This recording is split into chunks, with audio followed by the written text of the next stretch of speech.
கண்டிப்பா இன்னொருத்தர் வருவான்.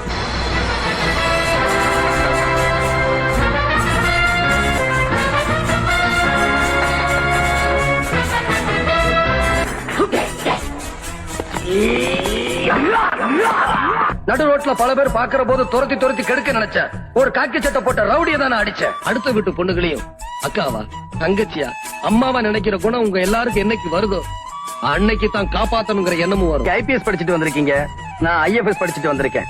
உங்க ரேங்க் தான் நானும். அந்த பொண்ணை கலங்கப்படுத்துறவன் யாரா இருந்தாலும் சரி, இந்த மண்ணை கலங்கப்படுத்துறவன் யாரா இருந்தாலும் சரி, தண்டிக்க தயங்க கூடாதுங்கிற உணர்வை ஒவ்வொரு குடிமகனுக்கும் ஏற்படுத்தணுங்கிற எண்ணத்துலதான் நான் அடிச்சேன்.